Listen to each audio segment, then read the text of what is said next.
For more on President Obama's visit to China and U.S.-China relations, we're joined by Jamie Metzl. He's the Executive Vice President of the Asia Society here in New York. Jamie, good to see you again. Welcome back to the program. Thank you. Pleasure to be here. So let's talk about the President's trip to China. It comes at a time that China is relishing its growing global importance, as we just saw in that story, as a matter of fact. What does this mean for the United States? The United States and China are now inextricably linked. Anything that the United States wants to do in the international arena, it needs Chinese engagement and Chinese support, and the same is true for China.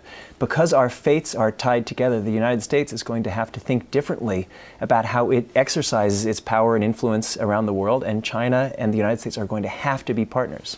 So what's at the root of the mistrust? Why aren't they better strategic partners? Well, there's trust and there's mistrust. With the mistrust, there's the challenge that the United States is in some ways a status quo power. The United States has been the guarantor of the international system for 60 years.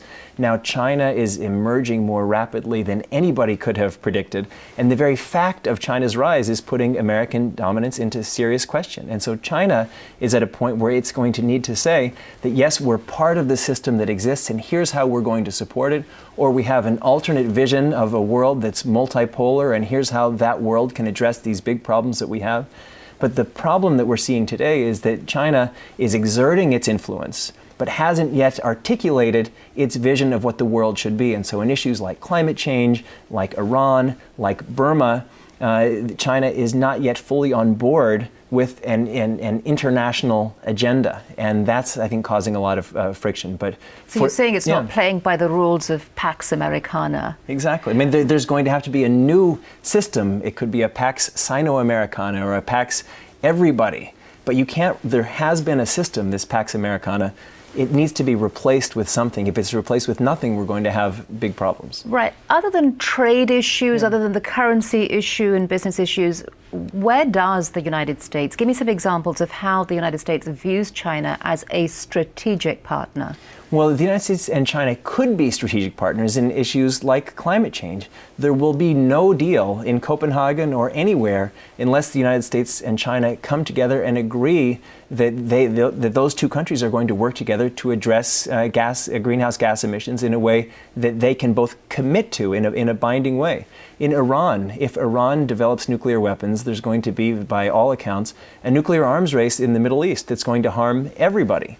But right now, the United States is pushing without the strong support of China, and Russia has been a little bit better, and others. And so, again... But yet it is involved in the talks in North Korea, so it's playing, is it not playing a very constructive role politically in that? And China has played a positive role in North Korea, and yet the North Koreans still have nuclear weapons. And so the question is, yes, there needs to be more posturing, more concerted effort, but at the end of the day, all of the leading countries are going to need to make compromises that hurt themselves even in order to promote a greater common good. Okay, well, let's come back to the President's trip. Did he stress the issue of China's human rights abuses enough? Well, he talked about it in Tokyo. He talked about it in his town hall meeting in Shanghai. There certainly will be people who will be critical of him for not yet mentioning Tibet and Xinjiang by name. So certainly he's been very forward in talking about issues of values. Whether he's